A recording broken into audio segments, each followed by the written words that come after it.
English कैसे सीखें YouTube channel में आपका स्वागत है। इस क्लास में हम इस स्टोरी के एक एक वर्ड का उच्चारण लिखकर उसे ट्रांसलेट करेंगे और उसकी वर्ड मीनिंग आपको लिख कर बताएंगे। लिखने से वो वर्ड मीनिंग आपके दिमाग में ज़्यादा समय तक रहेगी और साथ में हम आपको ग्रामर से जुड़ी, टेंस से जुड़ी छोटी छोटी बातें भी बताएंगे, जिससे आपको इंग्लिश लिखना, पढ़ना, बोलना और समझना धीरे धीरे आने लगेगा।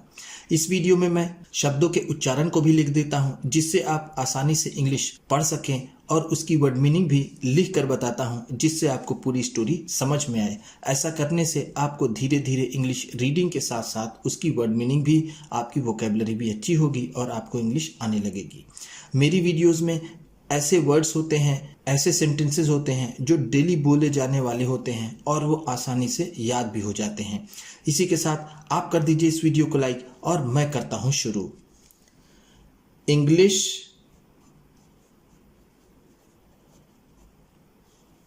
रीडिंग, क्योंकि ये वीडियो रीडिंग के साथ साथ ट्रांसलेशन की भी है। इट वॉज विंटर टाइम, यह सर्दियों का समय था। इट का मतलब होगा यह, वॉज का मतलब होता है था, विंटर का मतलब सर्दियों का मौसम या फिर सर्दियों का समय, सर्दियों का मौसम।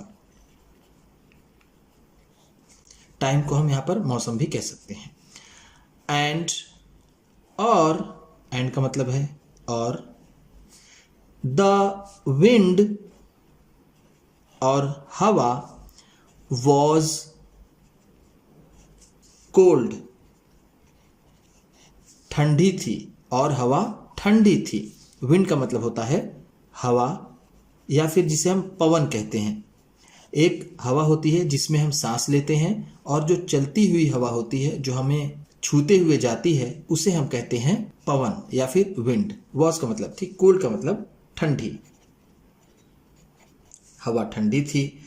एन अरब, एक अरबी, अरब का मतलब है जो गल्फ कंट्रीज में रहते हैं, जो अरबी बोलने वाले लोग हैं उन्हें अरब कहते हैं। यहाँ ध्यान दीजिएगा, यहाँ एन अरब लिखा हुआ है। जब भी इंग्लिश का कोई नाउन या वर्ड हिंदी के स्वर से शुरू हो, जैसे आ ई उ ए ऐ ओ औ, तो उसके आगे एन लगता है। यहाँ देखिए अरब है, आ जो कि एक हिंदी स्वर है और इसलिए यहाँ पर एन लगा हुआ है।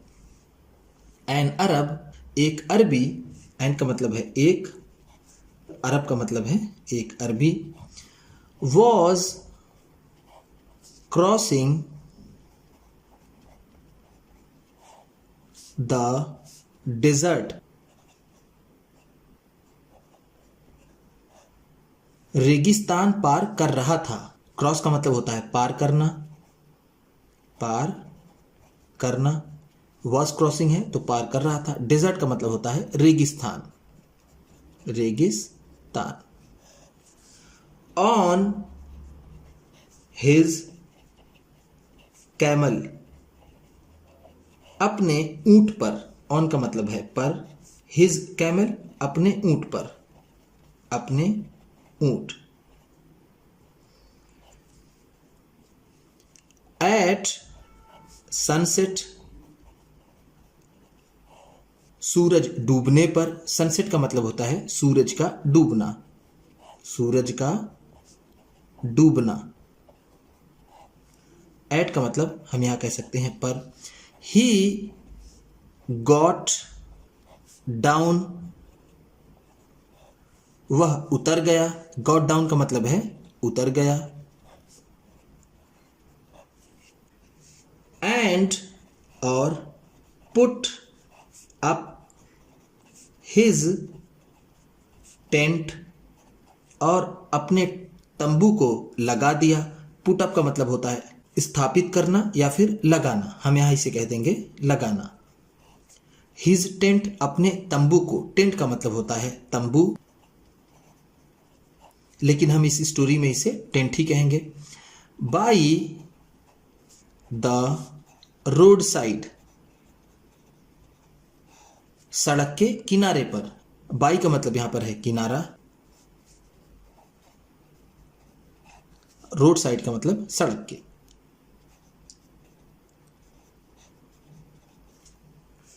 The tent was too small.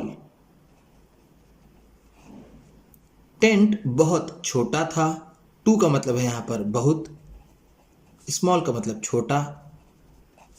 For both of them, उन दोनों के लिए। फॉर का मतलब है के लिए, बोथ ऑफ देम दोनों के, दोनों के। सो इस तरह ही वेंट इन, वो अंदर चला गया। सो का मतलब है इस तरह, ही का मतलब वह, वेंट का मतलब चला गया, इन का मतलब अंदर। एंड और लेफ्ट द कैमल आउटसाइड, और कैमल को बाहर छोड़ दिया। लेफ्ट का मतलब है छोड़ दिया। ये लीव का सेकेंड फॉर्म है। लीव का मतलब होता है छोड़ना, और लेफ्ट है तो छोड़ दिया। कैमल का मतलब ऊंट, आउटसाइड का मतलब बाहर। द कैमल स्टूड आउटसाइड,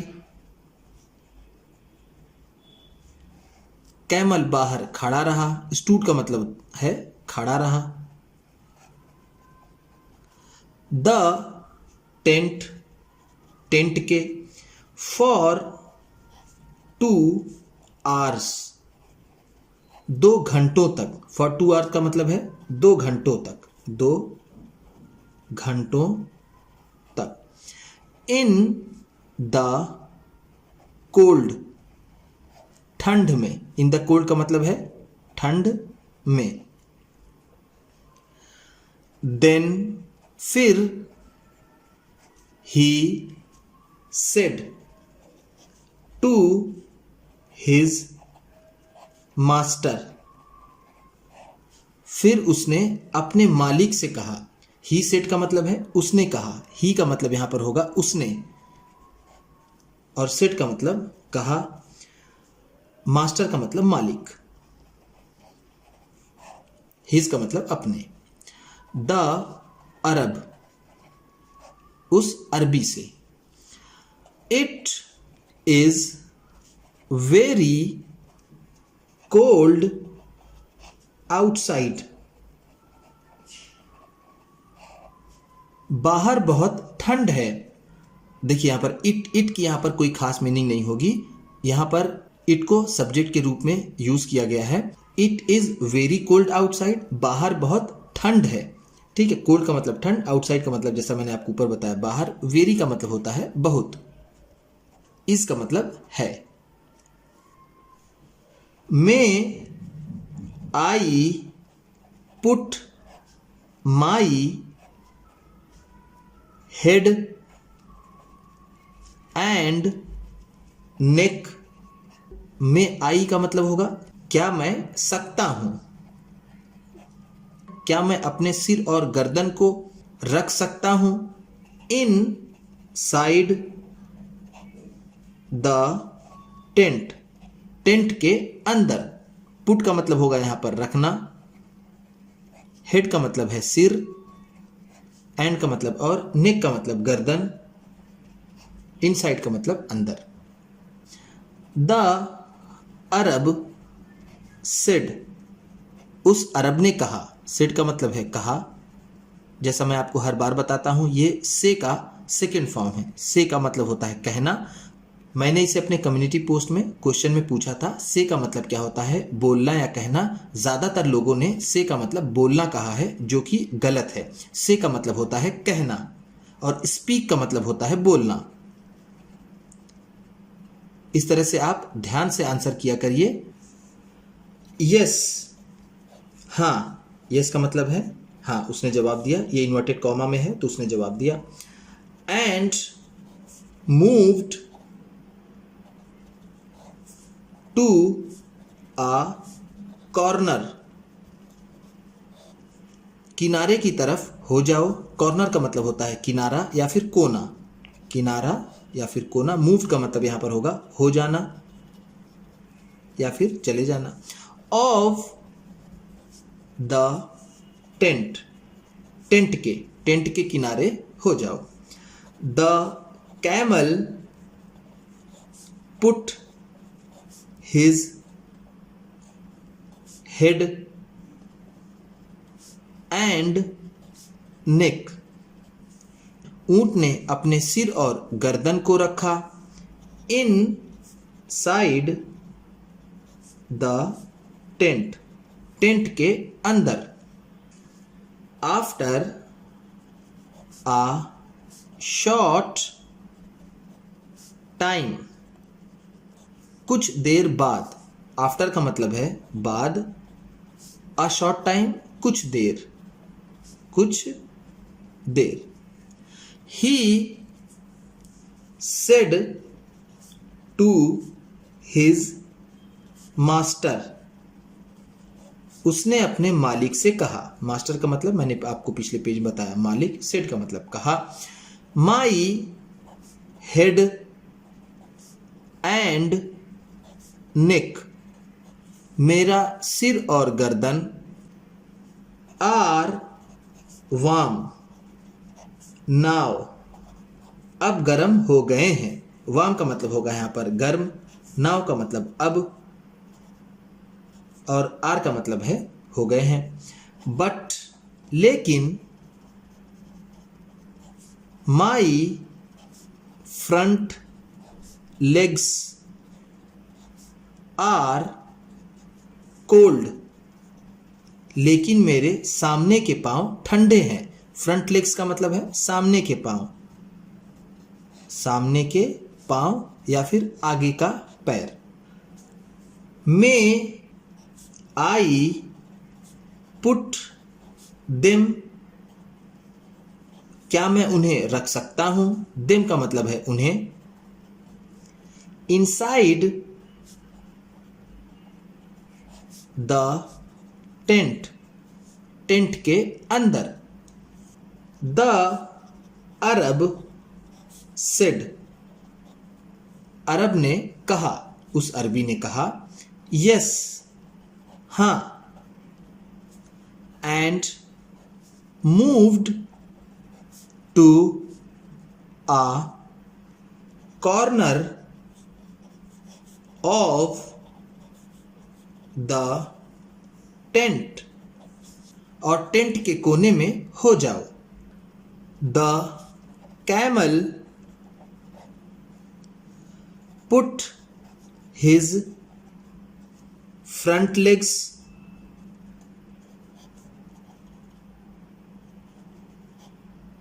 ऊंट ने अपने सामने के पैरों को रख दिया। Inside the tent, tent के अंदर। आफ्टर एन आर, एक घंटे बाद। आफ्टर का मतलब है बाद। अब ध्यान दीजिएगा यहां पर एच होने के बावजूद यहां पर एन लगा हुआ है। जैसा मैंने आपको पिछले पेज में बताया था एन अरब के केस में, तो ये आर पढ़ा जाता है, इसे हावर नहीं पढ़ते। बहुत से भाई हमारे हावर पढ़ते हैं जो कि गलत है। ये आर होता है, इसलिए ये हिंदी का स्वर हुआ और स्वर होने की वजह से यहाँ पर एन लगा हुआ है। An hour, after an hour, एक घंटे बाद। ही अगेन सेड, उसने फिर से कहा। अगेन का मतलब है फिर से या फिर दोबारा। टू हिज मास्टर, अपने मालिक से। Half of my body is inside the tent, मेरे शरीर का आधा हिस्सा टेंट के अंदर है। हाफ ऑफ माई बॉडी मेरे शरीर का आधा हिस्सा, ऑफ का मतलब होता है आधा, बॉडी का मतलब शरीर, एंड और हाफ ऑफ इट और इसका आधा हिस्सा, आउटसाइड बाहर है। I can't shut the door, मैं दरवाजा नहीं बंद कर सकता या फिर मैं दरवाजा नहीं बंद कर पा रहा हूं।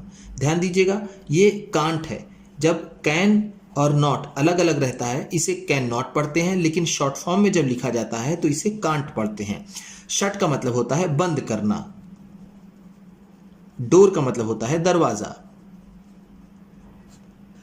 एंड और द कोल्ड विंड और ठंडी हवा, कोल्ड विंड का मतलब है ठंडी हवा, याद दीजिए इसको, ये पवन है, ठीक। हवा अगर मैं कह रहा हूं तो इसका मतलब होगा पवन।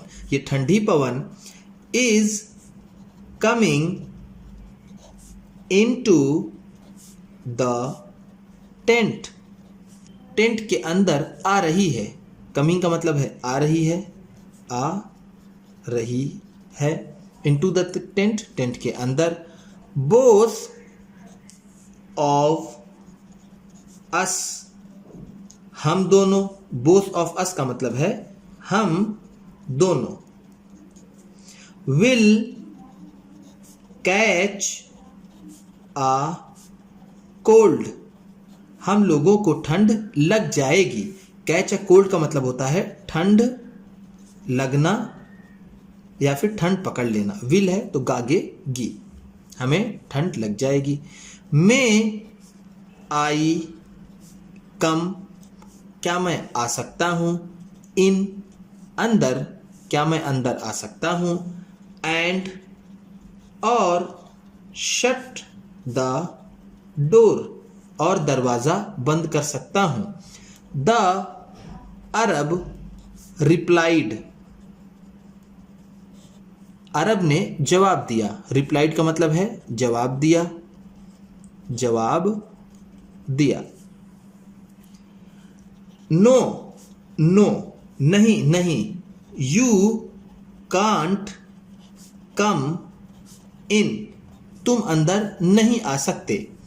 The tent is too small, tent बहुत छोटा है। फॉर बोथ ऑफ अस, हम दोनों के लिए।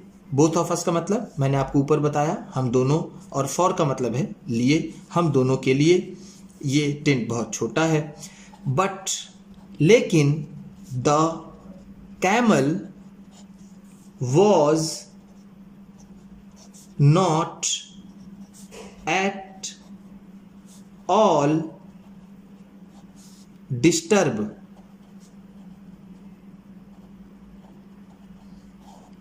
लेकिन वो ऊंट इससे जरा भी विचलित नहीं हुआ। नॉट एट ऑल का मतलब है बिल्कुल भी नहीं, बिल्कुल भी नहीं। यहां पर डिस्टर्ब का मतलब होगा परेशान होना या फिर विचलित होना। हम यहां इसे कहेंगे विचलित होना। ही कामली रिप्लाइड, उसने शांति से जवाब दिया। कामली का मतलब है शांति से, बिल्कुल धैर्य के साथ, शांति से या फिर धैर्य से। रिप्लाइड का मतलब जवाब दिया। यस, हाँ। आई नो, मैं जानता हूं। नो का मतलब है जानना। The tent is too small for both of us, कि ये टेंट हम दोनों के लिए बहुत छोटा है। You can walk out of it, तुम इससे बाहर जा सकते हो। वॉक आउट का मतलब है बाहर जाना, बाहर जाना। ऑफ इट, इससे। He did not waste any time as well, उसने जरा भी समय बर्बाद नहीं किया। ही डिड नॉट वेस्ट, उसने बर्बाद नहीं किया। एनी टाइम, कोई भी समय। एज वेल, भी। वेस्ट का मतलब होता है बर्बाद करना, बर्बाद करना। एज वेल का मतलब होगा भी। ही वेंट इन, वो अंदर गया। And pushed the Arab out of the tent, और अरब को टेंट से बाहर धक्का दे दिया। पुश का मतलब होता है धक्का देना, धक्का देना। आउट ऑफ का मतलब होगा यहां पर से, बाहर। Then he said to him, फिर उसने उससे कहा, यानी अपने मालिक से, ऊंट ने कहा, ओह आर यू गोइंग आउट, क्या तुम बाहर जा रहे हो? थैंक यू, तुम्हारा धन्यवाद। You are a kind man, तुम एक दयालु आदमी हो। काइंड का मतलब होता है दयालु, मैन का मतलब आदमी, आर का मतलब हो। प्लीज क्लोज द डोर, कृपया दरवाजा बंद कर दीजिए। प्लीज का मतलब है कृपया, क्लोज का मतलब होता है बंद करना, डोर का मतलब दरवाजा। अभी आपने पिछले पेज में एक वर्ड पढ़ा था शट। शट का मतलब भी होता है बंद करना। अगर यहां कहा जाए प्लीज शट द डोर, फिर भी इसकी मीनिंग यही होगी। It's a very cold night, बड़ी ही ठंडी रात है। वेरी कोल्ड नाइट का मतलब है बहुत ठंडी रात। इट इज, ये इट इज का शॉर्ट फॉर्म है, it is. The Arab stood outside, अरब बाहर खड़ा हो गया। स्टूड आउटसाइड का मतलब है बाहर खड़ा हो गया। द टेंट, टेंट के स्पीचलेस,